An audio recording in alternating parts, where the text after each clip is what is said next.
दोस्तों, आप कभी रेगिस्तान गए हो?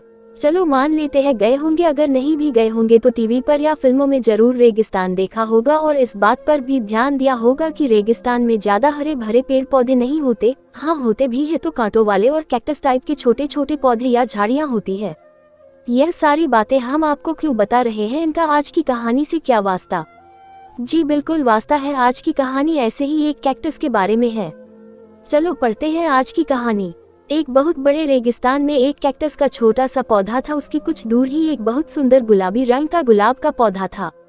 गुलाब के पौधे को अपने रंग रूप और सुंदर होने पर बहुत घमंड था।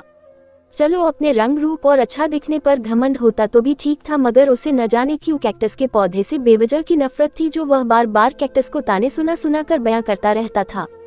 कैक्टस बेचारा उसका कोई जवाब नहीं देता। वह गुलाब की जली कटे और उसके रंग रूप का अपमान करने वाली बातें चुपचाप सुन लेता। आसपास के दूसरे पौधे गुलाब के पौधे को समझाने की बहुत कोशिश करते हैं कि तुम बेवजह उसको क्यों सताती हो, उसका अपमान करते हो, इसमें उसका कोई दोष नहीं है कि वह अच्छा नहीं दिखता, तुम्हें ऐसा नहीं करना चाहिए, तुम्हें उसकी माफी मांगनी चाहिए।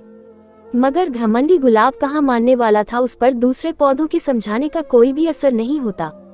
वैसे तो रेगिस्तान में हमेशा ही पानी की किल्लत रहती है, मगर एक बार रेगिस्तान में बिल्कुल भी बारिश नहीं हुई, जिस वजह से धीरे धीरे रेगिस्तान में पानी इतना कम हो गया कि सारे पेड़ पौधे मुरझा गए और धीरे धीरे सूखकर मरने लगे। गुलाब के पौधे की भी यही दशा होने लगी थी। एक दिन गुलाब ने देखा कि कैक्टस के ऊपर एक चिड़िया बैठी है और कैक्टस में वह अपनी चोंच घुसाकर उसमें का पानी पीकर अपनी प्यास बुझा रही है। हालांकि कैक्टस से बात करने में गुलाब को बहुत हिचकिचाहट हो रही थी और उसको अपने पहले किए बर्ताव पर काफी पछतावा हो रहा था। फिर भी गुलाब ने कैक्टस से थोड़ा सा पानी मांगा ताकि वह जिंदा रह सके। कैक्टस पहले से ही भले स्वभाव का था, उसने गुलाब को माफ कर दिया और उसे पानी देकर मदद की। दोस्तों, हमें यह कहानी यही सिखाती है कि सिर्फ ऊपरी रंग रूप कुछ भी मायने नहीं रखता, मायने रखता है लोगों का स्वभाव। इसीलिए हमें किसी का भी मजाक या तिरस्कार करने से पहले 100 बार सोच लेना चाहिए। हो सकता है हमारे विचार, हमारी सोच गलत हो और सामने वाला सही हो।